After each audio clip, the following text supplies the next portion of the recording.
जाते हैं, लेकिन जब बेटी की डोली उठती है तो प्रत्येक की आंखें नम हो जाती हैं। कण्व ऋषि जैसे ऋषि की आंखें नम हो गई थी जब शकुंतला जी को विदा कर रहे थे। जनक जी की आंखें नम हो गई, रोने लग गए जब जानकी जी को विदा कर रहे थे। लीन राय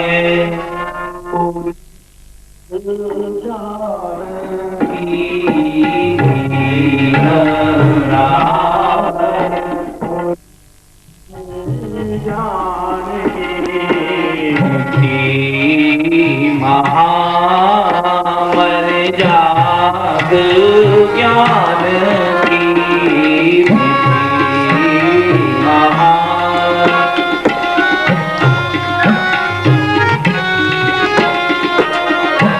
लीन राय तोर लाय जान की लीन राय तोर लाय जान की निधि महामर जाग ज्ञान की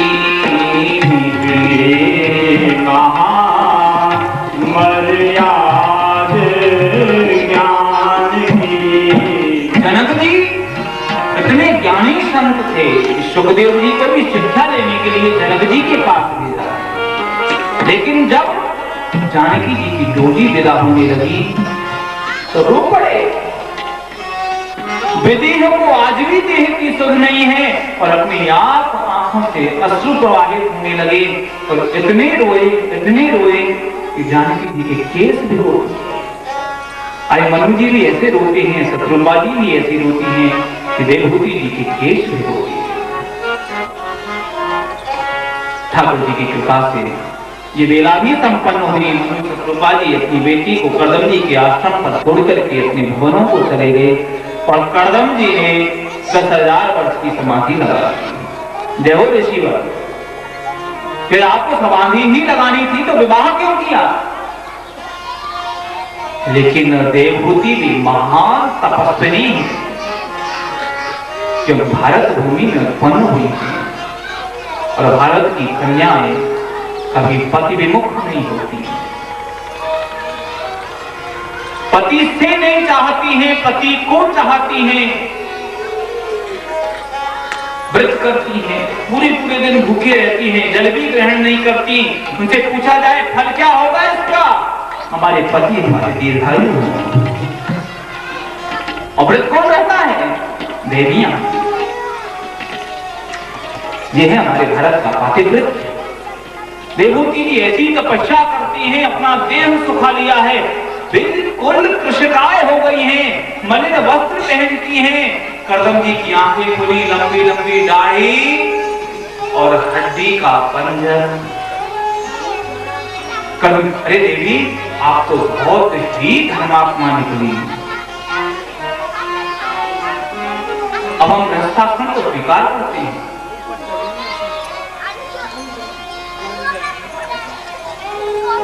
देवभूति जी आप तपस्या में रहें तो ही ठीक है। क्यों? अरे गृहस्थी बनोगे तो रहोगे कहां? घर तो नहीं है, इन कुटियों में जीवन थोड़ी निकलेगा। ऐसी बात है।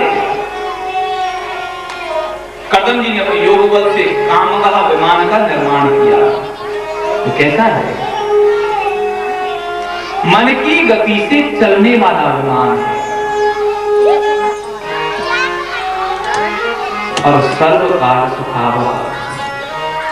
उसमें फर्श भी है, मकरानी का नहीं है, मणियों का फर्श है। और सर्वकाल सुखावह का अर्थ होता है प्रत्येक मौसम में अनुकूल रहने वाला। गर्मियों में ठंडा और सर्दियों में गर्म। आजकल के जो वैज्ञानिक हैं ना, वो खोज बताते हैं, लेकिन मैं कहता हूं पुनरावृत्ति मात्र है। एयर कंडीशन का भी निर्माण किया है, वो पुनरावृत्ति मात्र है, नहीं खोज नहीं है। सर्वकाल सुखावह कर्दमजी विमान बना चुकी है पहले।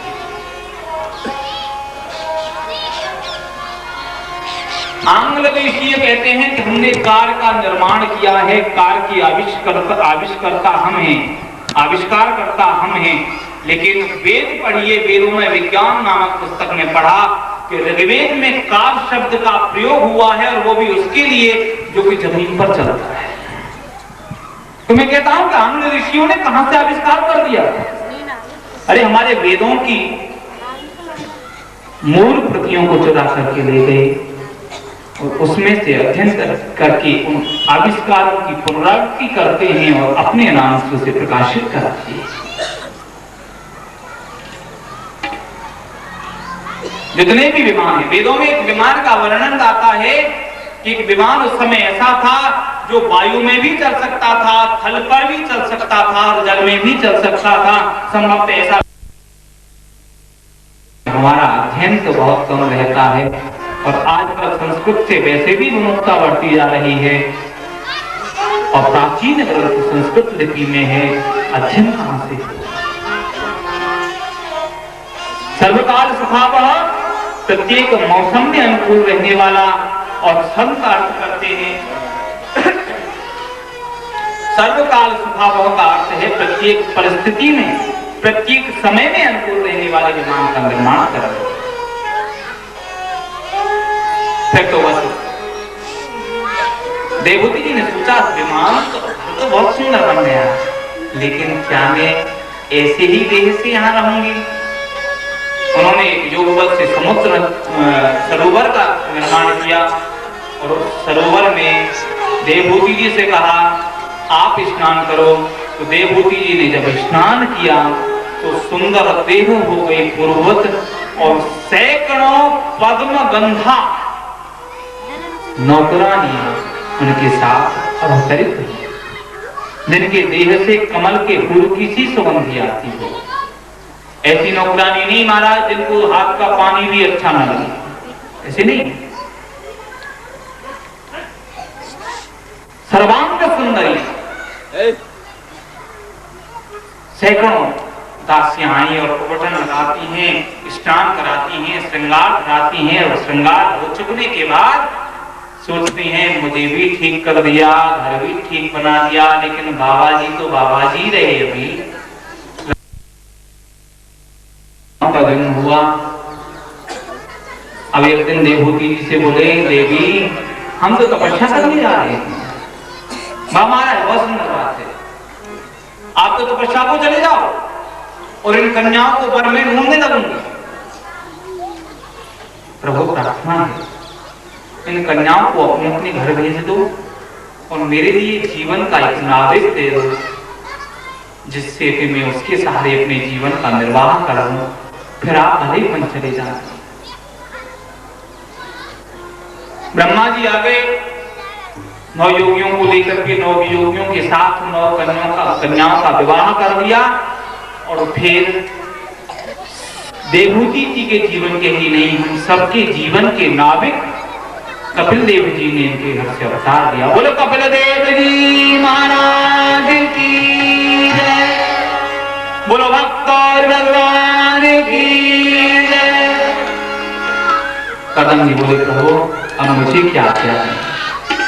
कपिल देव जी बोले आप वन को जाइए और वन में जाकर के हरिम आश्रय, वन में जाकर के वन की सी रहनी बना लेना, कहीं यहाँ का सा रहनी वन में नहीं रखना, वन में जाकर के मेरा आश्रय लेना, मेरा भजन करना। करदम जी महाराज कपिल देव जी से आज्ञा लेकर के वन में चले गए, और इधर देवहूति जी और कपिल देव जी बैठे, और देवहूति जी ने कपिल देव जी से प्रार्थना की, हे भगवान, हे कपिल देव जी महाराज, आपके पिताजी तो चले गए हैं और अब मेरी भी स्थिति आप में लगने की है।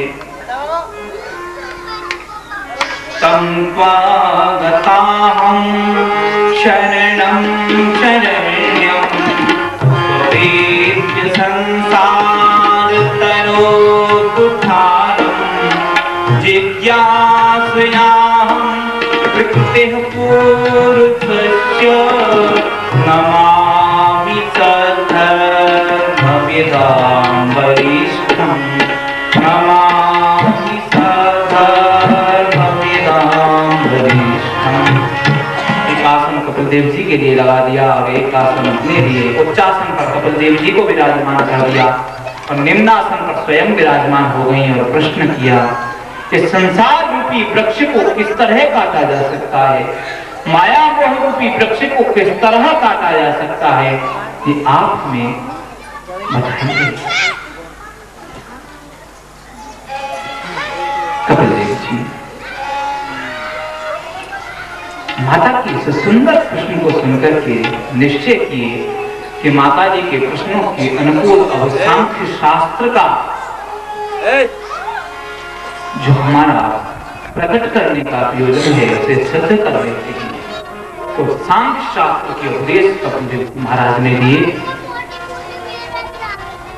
और वो इतने सुंदर उपदेश हैं, इसको सांख्य गीता नाम से कहा जाता है। बहुत प्यारी प्यारी बातें बताई हैं कपिल देव जी महाराज ने। यदि आज उनको प्रारंभ करते हैं तो थोड़ा सा समय लग जाएगा और संक्षिप्त में कहेंगे तो हमारा लोभ जो है उनको थोड़ा सा विशद चर्चा करने का, हम उस लोभ से वंचित हो जाएंगे। तो इच्छा ऐसी है कि सांख्य शास्त्र के जो वर्णित उपदेश हैं उन पर चर्चा प्रातःकालीन सत्र में की जाए, क्योंकि समय भी हो चुका है। तो अब ये यंत्र जो भी कुछ बोला है वो यहीं विराम देते हैं और इस सत्र की अपनी भावना को अपने युगल सरकार की अपनी बालकृष्ण भगवान के श्री चरणों में समर्पित कर देते हैं।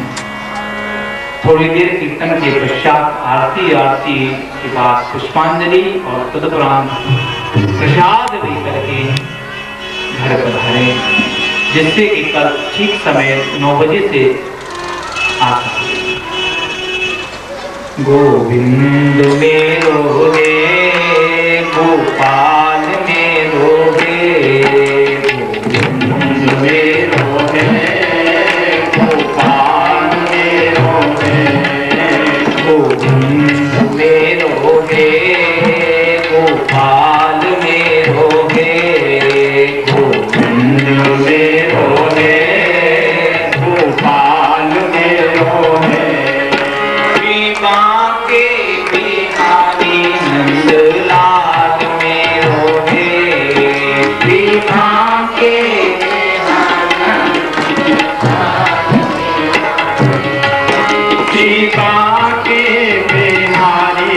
नंदलाल मेरो है, बांके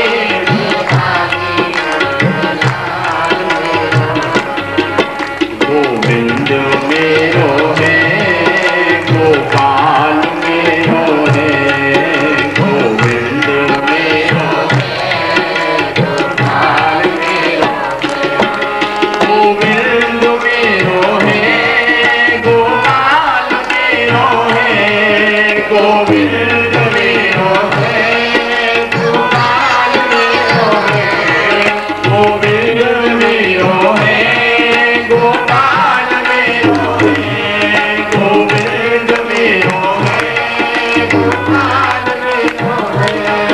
ये बांके बिहारी नंदलाल मेरो है, ये बांके बिहारी नंदलाल मेरो है, ये बांके बिहारी नंदलाल मेरो है, ये बांके बिहारी नंदलाल मेरो है, ये बांके राज महाराज की जय।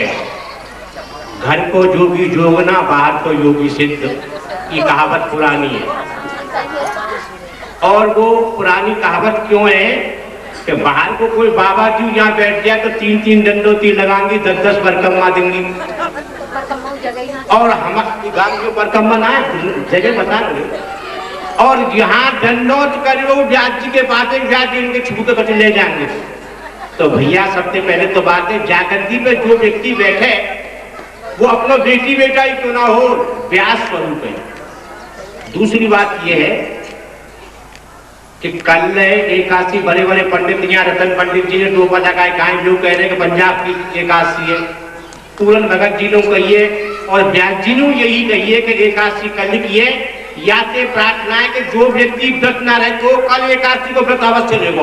हाथ उठाए के सभी कह दो जय जय श्री राम।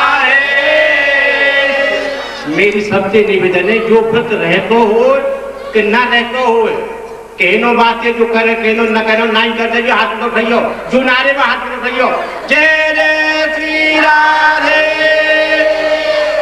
वैसे पूर्ति है रही है हमारी तो और एक जब व्यास जी राधे राधे करे तो नहीं हाथ से कर दिए कोई नहीं जोर पड़े तो और लंबो हाथ कर दो बोलो तो व्यास जी करते नहीं राधे राधे कैसे करेंगे जय जय श्री राधे जय जय श्री राधे जय जय श्री राधे।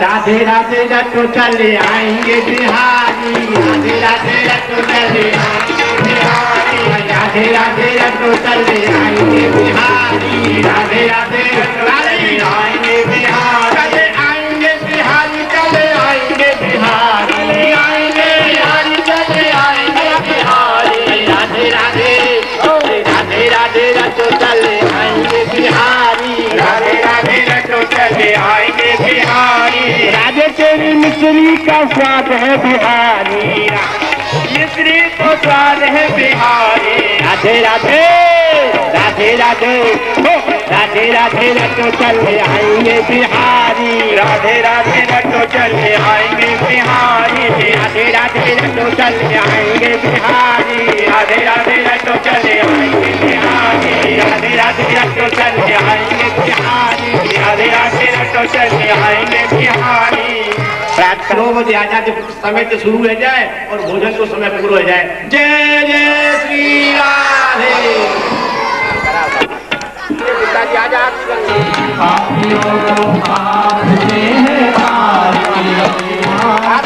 भगवान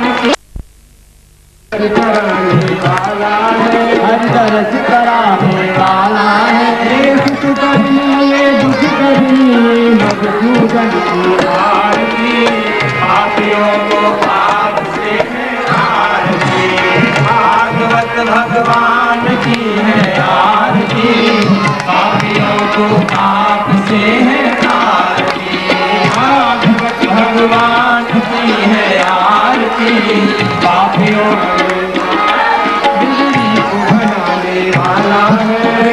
को बनाने वाला है राम लगी घनश्याम लगी प्रभु की महिमा की आरती पापियों को पाप से है तारती भागवत भगवान की है आरती पापियों को पाप से है तारती भागवत भगवान की है आरती पापियों को पाप से है राज भागवत भगवान की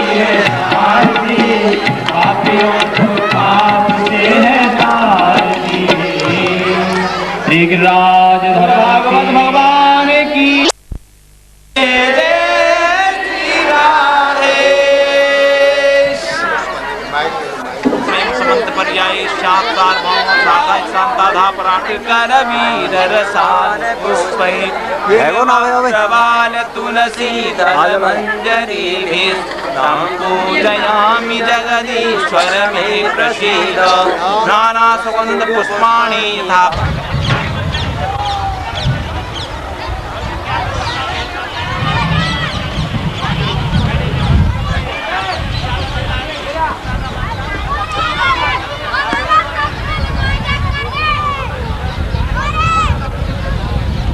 sabe, ¿no?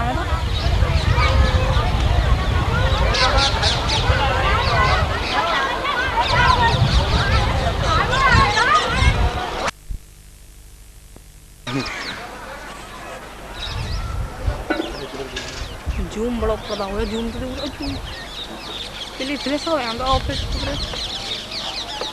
अंडियो के बगल के ने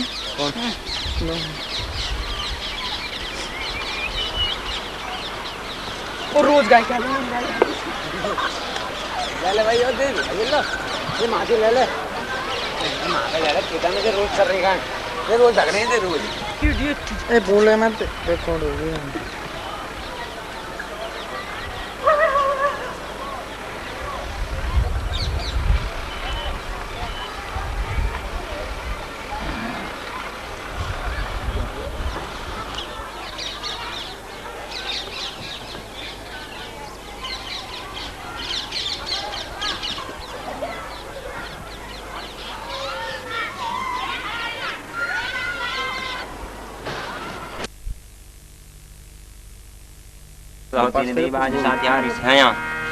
यस्य हे तस्मादस्मा जाता अजावयः बस्तयान्ते बस्तयान्ते पुष्पं पुष्पेय ॐ महाल्यादिने फलं समर्पयामि फलं मया एव सपृष्टः सफले वाक्यर्भवेत् जन्मन् जन्मनेः फलं समर्पयामि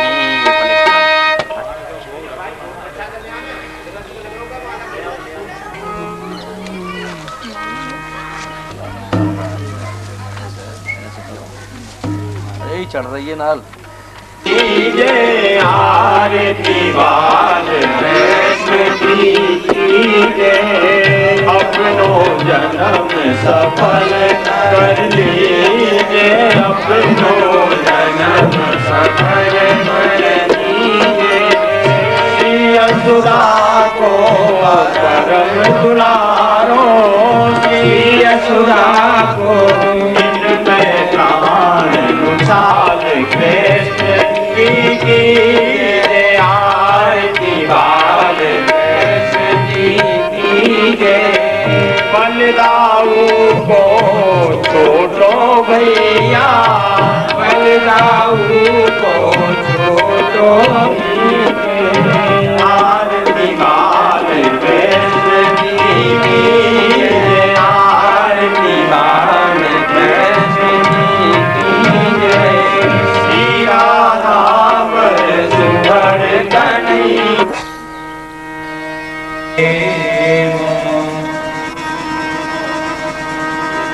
वंदे नंद ब्रजस्त्रीणां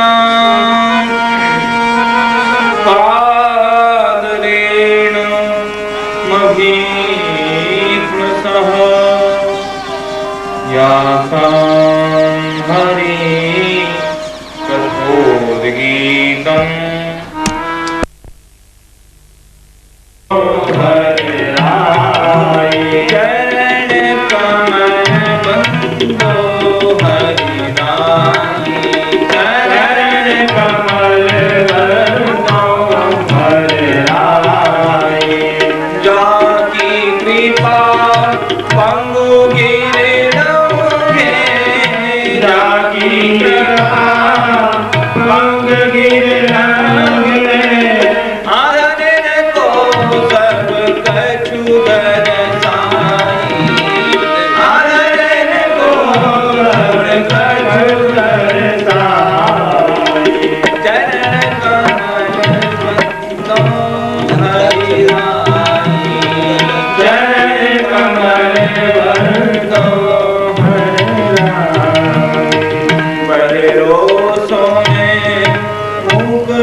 चरण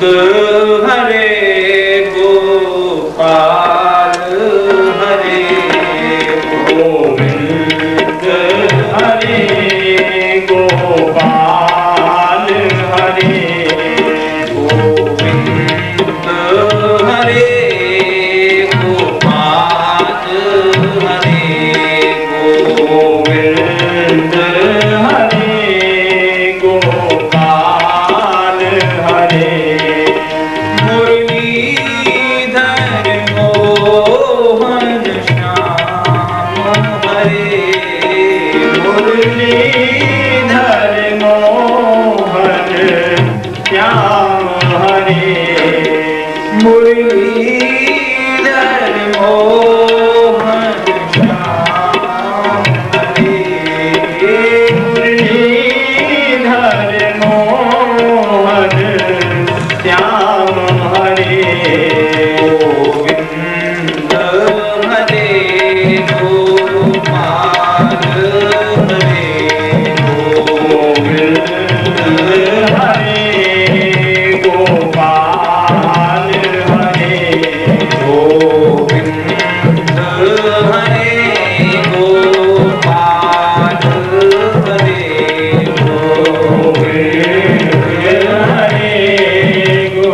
गोविंद हरे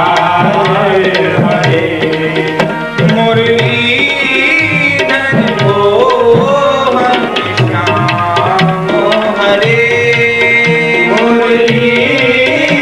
मुरलीधर मोहन श्याम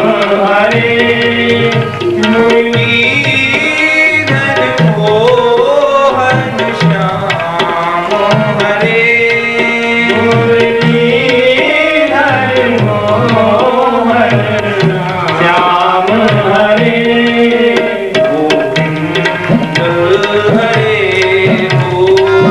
गोपाल हरे गोविंद हरे गोपाल हरे गोविंद हरे गोपाल हरे गोविंद हरे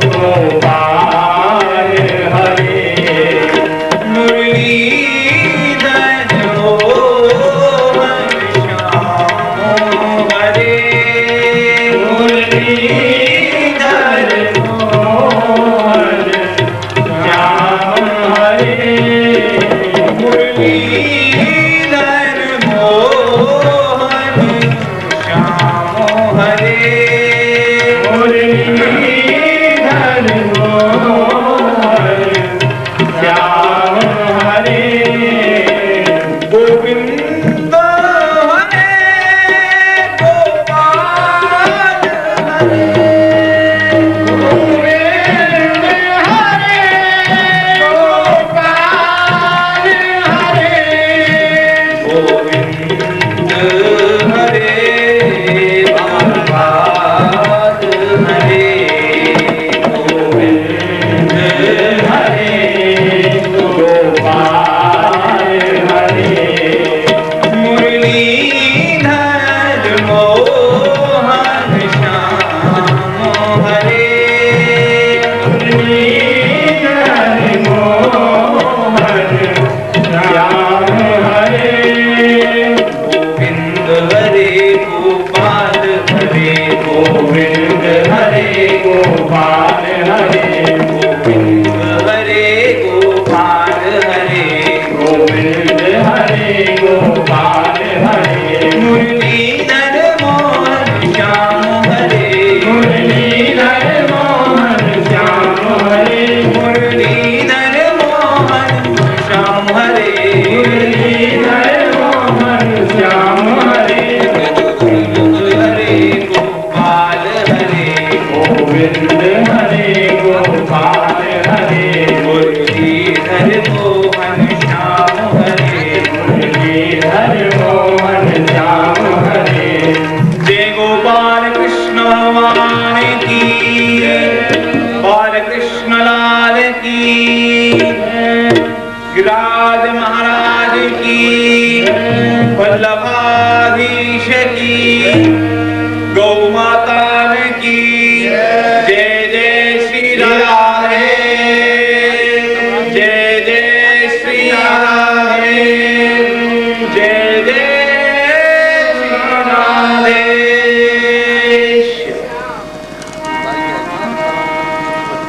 संपागताहं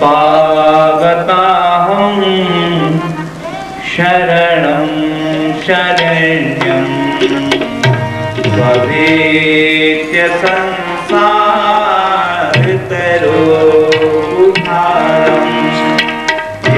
ज्ञात्मयाहं विकृतेः पुरुषस्य नमामि सद्धर्मविदां वरिष्ठं नमामि सद्धर्मविदां वरिष्ठम्।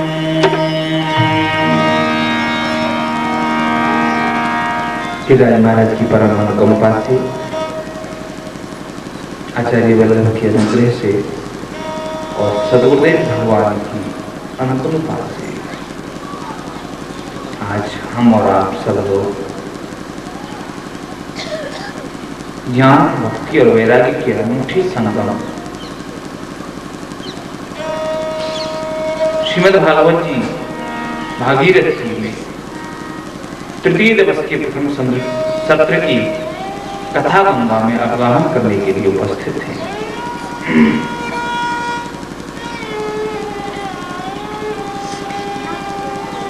असारे संसारे विषय विष संग्राम कुलधियः क्षणार्धम क्षेमार्थम पिबत सुखगाथा तुलुषधाम किमर्थम व्यर्थम वो व्रजत पथे कुत्सित कथे परीक्षित साक्षी यत् श्रवण गत मुख्य कथते। संसार असार है। दासी महाराज कहते हैं संसार असार है, असारः खलु संसारो। जब संसार असार है तो फिर मुक्ति का क्या है? संसार सागर में कोई ऐसी नौका की आवश्यकता है जो हमें सागर से पार करे। संसारी जो नौका है इस संसार सागर को पार नहीं करा सकती, क्योंकि इसकी आवर्त विवर्त और भंवर इतने गहरे हैं, इतने तीव्र हैं कि जो संसार की नौका है जिसमें वासना की पतवार लगी हुई है, जब इस भंवर में फंसती है तो घूम जाती है, डूब जाती है। तो इसके लिए कौन सी नौका है? श्रीमद् भागवत जी, जो हमें भवरोग से छुड़ाती है, संसार सागर से पार कराती है। ऐसे नहीं कह रहे हैं, इसकी साक्षी है, गवाह है। परीक्षित साक्षिया श्रवणगत मुक्ति कथते। इसके साक्षी हैं परीक्षित जी। श्रवण करने मात्र से जिन्होंने परम पद को प्राप्त कर लिया, वो परीक्षित जी इसके साक्षी। भागवत जी गर्जना करती हैं, ये मां है, वात्सल्य लिए हुए हैं। ये कहती हैं कि कोई कैसी भी स्थिति में बच्चा मेरे पास आ तो जाए। मां ये नहीं चाहती कि बच्चा साफ सुथरी स्थिति में मेरे पास आए। पिता जरूर चाहते हैं, क्या मिट्टी का सना हुआ है, कपड़े भी गंदे हैं, जाइए अपनी मां से साफ करा के आइए। इस तरह हम आपको अपनी गोद में नहीं बैठा लेंगे। लेकिन माँ कभी ये नहीं कहती कि जाओ पिताजी से अपने मुख को साफ करा करके आओ। माँ तो कहती है कि तुम जैसी स्थिति में आना चाहते हो मेरे पास आओ और मैं तुम्हें तुम्हारी पिता की गोद के योग्य बना दूं। भागवत जी तो माँ है, वो कहती है कि तुम अपनी स्थिति सुधारने का प्रयत्न मत करो, स्थिति तो मैं सुधारूंगी, आप तो केवल मेरे पास आकर के बैठो। माँ इनके हृदय में वात्सल्य भरा हुआ है। ये तो कहती हैं कि स्थिति यदि तुम सुधारोगे तो तुम मेरे योग्य अपनी स्थिति को नहीं बना पाओगे, इसलिए तुम तो सर्वतोभावेन मुझ पर समर्पित हो जाइए, मेरी गोद में आकर के बैठ जाइए। फिर मैं परम पिता परमात्मा लाडले कन्हैया की गोद में कैसे बैठोगे, उस योग्य तुम्हें बना दूंगी, साफ सुथरा कर दूंगी। इनकी जो एक एक श्लोक है वो हमारे मनोबल को, हमारे अंतःकरण को शुद्ध करने वाला है।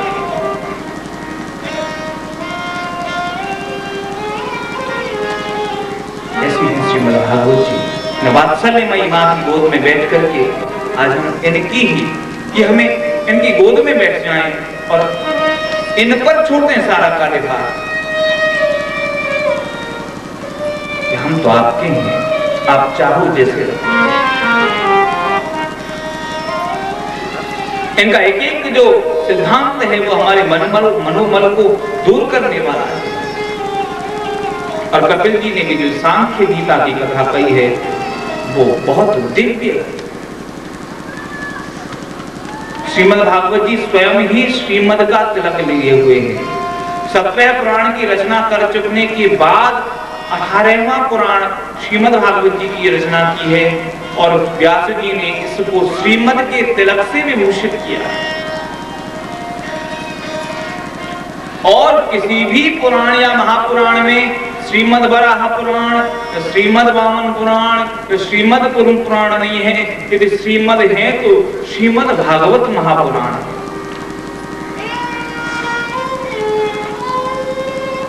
कपिल जी से पूछा माता ने, देखिए भगवान है लेकिन बेटा बन करके आए। पूछती है प्रभु ये संसार रूपी जो वृक्ष है ये बहुत कठोर है, इसकी छाया लुभावनी तो रहती है लेकिन हानिकारक हो। इस वृक्ष को किस तरह काटा जाए ये आप हमें बताओ। कपिल देव जी कहते हैं योगो आध्यात्मिकः पुंसां मतो निश्चेयसाय मे अत्यन्तो परितिर्यत्र दुःखस्य च सुखस्य च।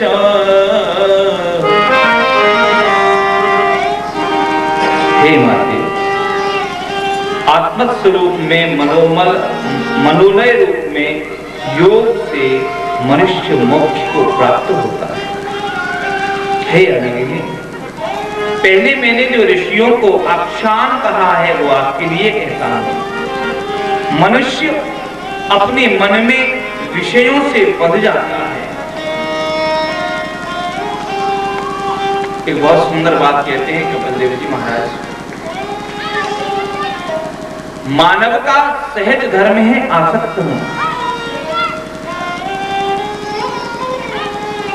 और मानव अपने सहज धर्म से आसक्त होता है संसार।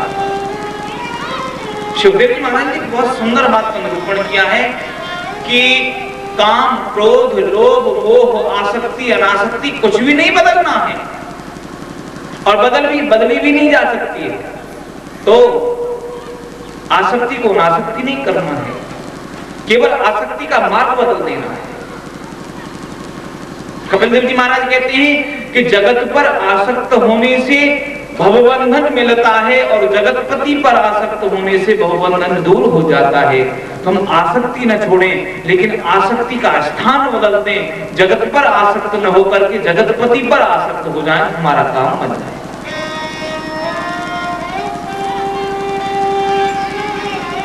हमारी आसक्ति तो रहती है लेकिन हम जगत पर आसक्त रहते हैं तो हमारा जीवन बिगड़ जाता है।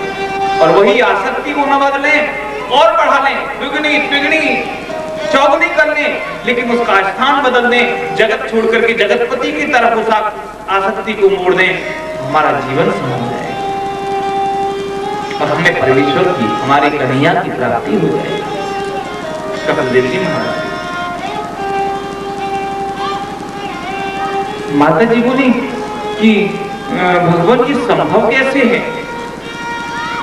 प्रसंग मजरम पाश मात्मनः कवयो विदुः सैव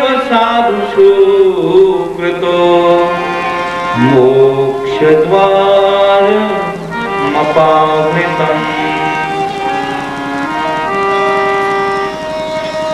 हे माता जी, जो साधु होते हैं, जो संत होते हैं, उनमें क्षमता होती है कि वो जीव को भवबंधन से मुक्त कर दें, तो हमें उनका संग करना चाहिए, यानी सत्संग करना चाहिए।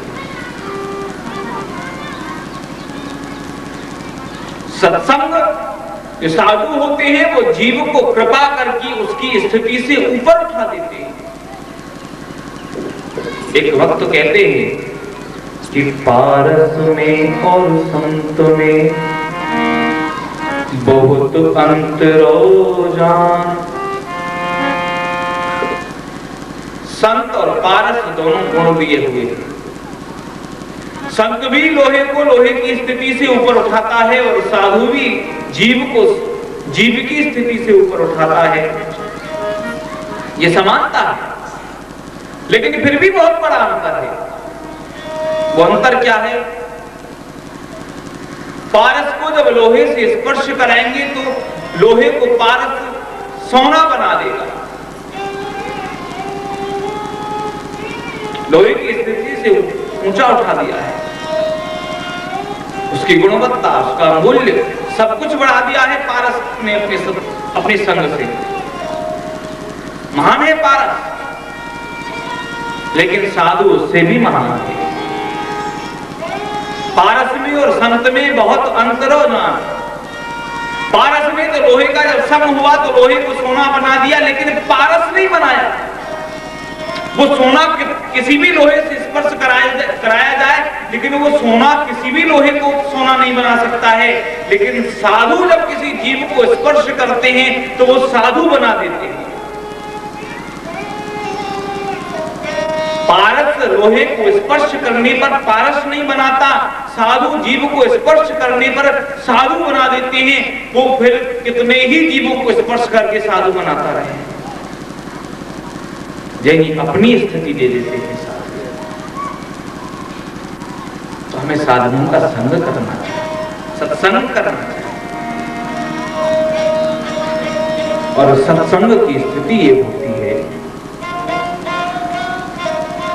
कि ठाकुर को बहुत अच्छा लगता है वो सत्संग, यानी जहां कथा होती है और ठाकुर जी अपने आप चले आते हैं।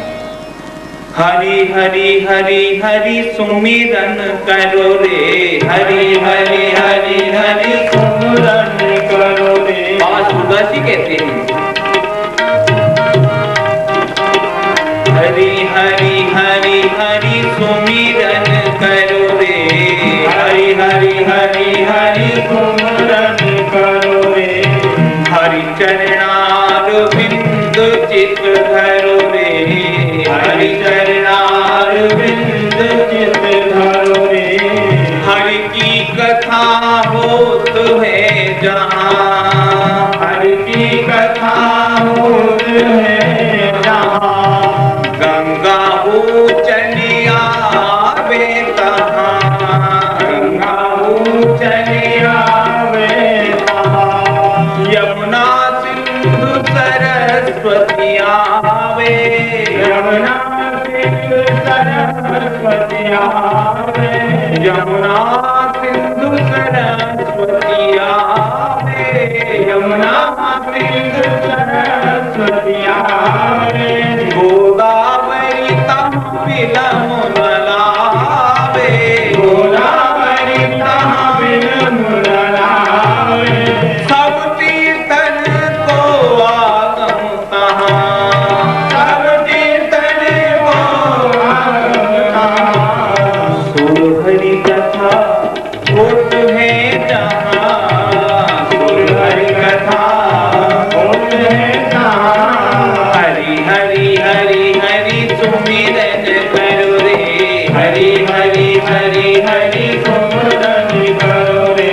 हरि चरणार बिंद चित धरो रे, हरि चरणार बिंद चित धरो रे। ठाकुर अपनी कथा सत्संग में आए तो आए, लेकिन उनकी जो तीर्थ और क्षेत्र हैं वो भी सभी सर्वाणि तीर्थानि आयान्ति तत्र यत्राच्युतोदार कथा प्रसंग। सभी तीर्थ उस स्थान पर आ जाते हैं जहां अच्युत भगवान की कथा होती है। ये सत्संग का प्रभाव।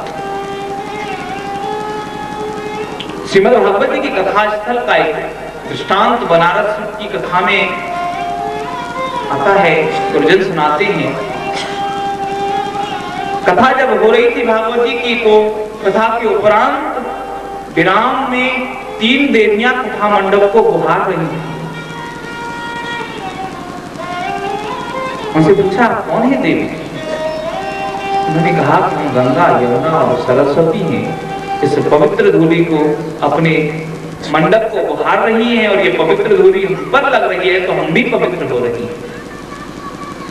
ये उस सत्संग की स्थल का प्रभाव है। और सत्संग का प्रभाव कितना है?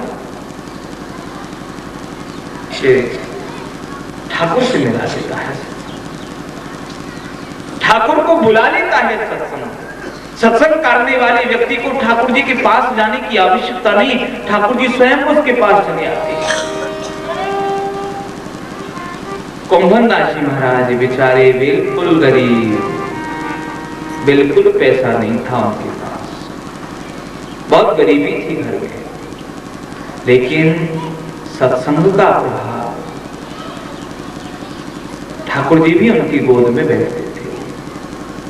एक दिन ठाकुर जी आए मध्याह्न काल में भगे भगे और बोले, कुमना। हाँ प्रभु, आज्ञा करो।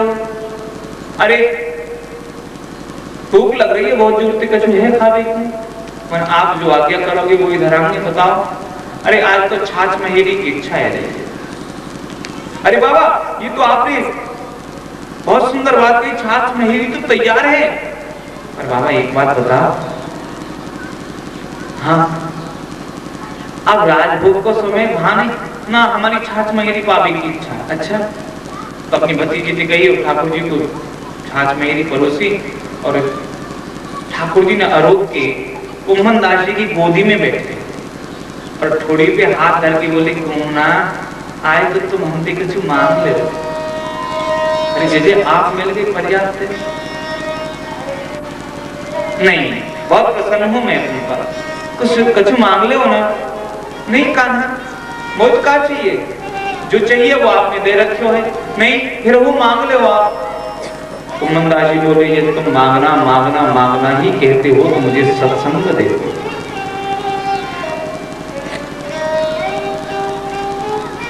कुंभन दास जी ने सत्संग मांग लिया। कन्हैया बोले, श्रीनाथ जी बोले, कुंभन दास जी मुझे बड़ा आश्चर्य हो रहा है कि जब मैं तुम्हारी गोदी में बैठा हूं तो तुमने मोते मोको क्यों नहीं मांग लिया? कुंभन दास जी बोले, प्रभु आप तब तक गोद में बैठे हो जब तक मेरी चित्तवृत्ति आप में लगी हुई है, और जब मेरी चित्तवृत्ति आपसे अलग हट जाएगी तो आप मुझे संभालोगे नहीं। आप गोद से उठ करके चले जाओगे, लेकिन संभालेगा तो कौन संभालेगा? मुझे सत्संग संभालेगा। मेरी चित्तवृत्ति को आपसे हटने नहीं देगा वो सत्संग, इसीलिए मुझे सत्संग दे। श्रीनाथ जी बोले, ठीक है, तो मैं तुम्हें सत्संग दूं तो मैं तुम्हारा बेटा बन के आऊं। चतुर्भुज दास जी के रूप में श्रीनाथ जी स्वयं कुंभन दास जी के बेटा बनकर और सत्संग दिया है। सत्संग की महिमा है। सत्संग बिना कल्याण नहीं, सत्संग ही जाचत है मुनि ज्ञानी। केति के संग में पात की कीमत, दूध के संग विखात है पानी। सत्संग का प्रभाव है। हम दूध में पानी मिला देते हैं तो दूध, पानी भी दूध रूप हो जाता है। ये पानी की अपनी सत्ता नहीं है, ये दूध के सत्संग का प्रभाव है। सत्संग से व्यक्ति अपनी स्थिति से ऊपर उठता है। लेकिन कपिल देव जी ने सावधान कर दिया, माते सत्संग तो करना है लेकिन ये स्मरण रहे कि सत्संग किनका करना है।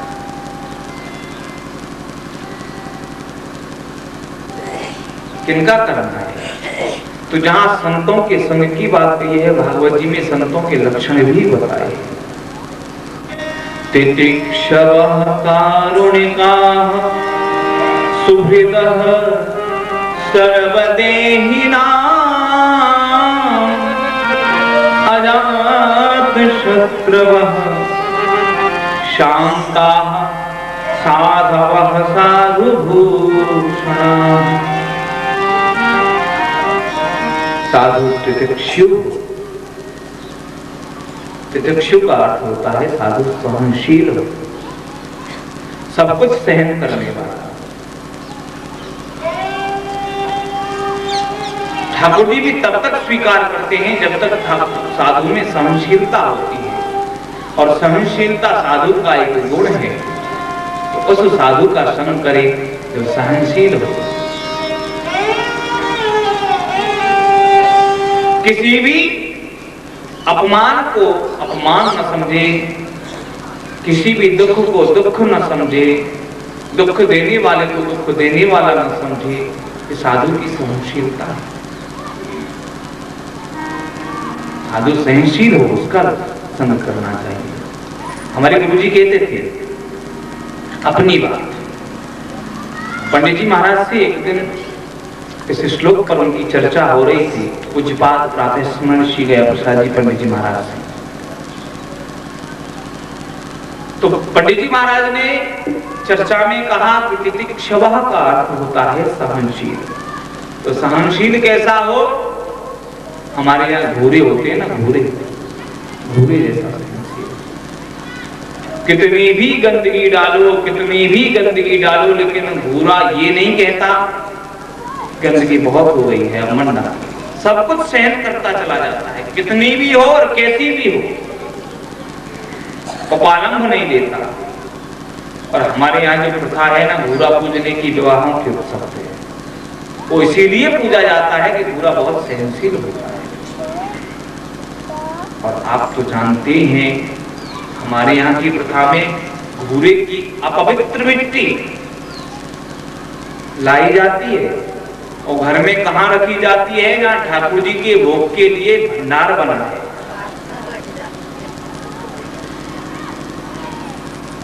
वो क्यों? रहस्य। ये हमारी जो प्रथाएं हैं वो वैसे ही नहीं है, आध्यात्मिकता लिए हुए हैं। क्यों रखी जाती है? अरे भंडार गृह, तुम भी घूरे की तरह सहनशील हो जाना, कल बहुत सा माल तुम में से लुटेगा, लेकिन क्षोभ मत करना, सहनशील हो जाना।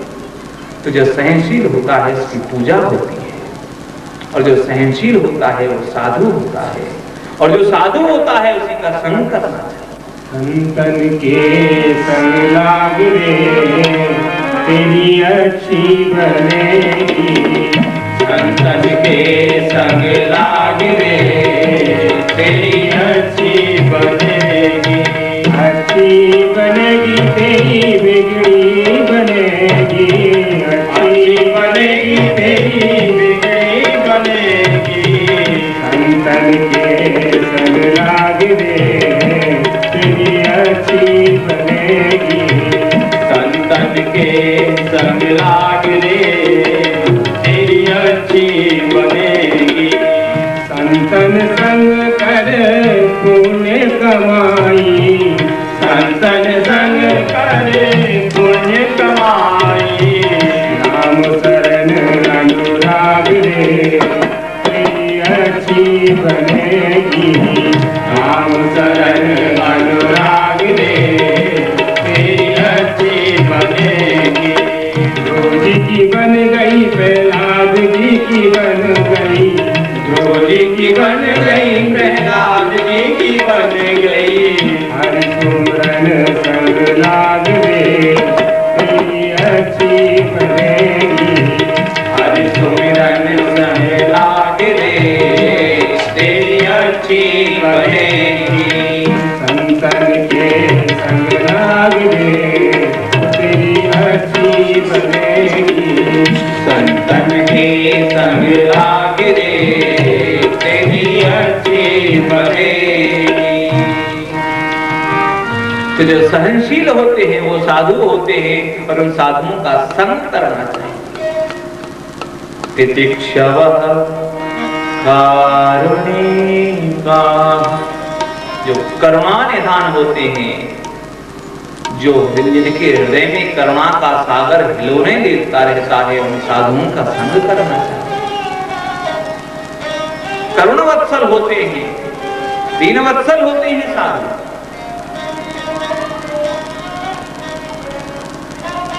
एक साधु एक नदी में स्नान कर रहे थे और उस नदी की बीच धारा में बहता हुआ एक बिच्छू उन्होंने देखा। सोचा, अरे बिच्छू है, मर जाएगा, ठाकुर जी का बनाया हुआ जीव है, इसको मरने नहीं देंगे। आप स्वयं बीच धारा में पहुंचे और उसको धारा से अपनी हथेली पर उठाया तो बिच्छू ने डंक मार दिया, गिर गया, जलन होने लगी। सोचा इस हाथ से नहीं, इस हाथ से उठाते हैं। दूसरे हाथ से उठाया, उसमें भी डंक मार दिया, फिर गिर गया। फिर सोचा अब इसमें थोड़ी सी राहत हो रही है, जल में भिगोया, शीतलता मिली। फिर उस बिच्छू को उठाया, फिर इस हाथ में डंक मार दिया, फिर बहुत देर हो गई, ऐसी कई बार हाथों में डंक मार दिया, बहुत जलन होने लगी, लेकिन उसको किनारे पर ले आए। कोई बुद्धिमान पुरुष वहां खड़े थे और बोले, बाबा जी बाबड़ो लगे, जब तो देख रहे हो कि बिच्छू ना बचनो चाहे, कितने हाथ में डंक मार दिए, फिर वो बचाना चाहे, तो कितना सुंदर उत्तर दिया। अरे भैया, ठाकुर जी ने इसका स्वभाव बनाया है जहरीला, विषैला, डंक मारना इसका स्वभाव बनाया है। जब ठाकुर जी के बनाए हुए स्वभाव को ये नहीं छोड़ रहा है, तो ठाकुर जी के बनाए हुए स्वभाव को मैं क्यों छोड़ दूं? इसका स्वभाव है ये डंक मारेगा और मेरा स्वभाव है तो मुझे इसे बचाना है।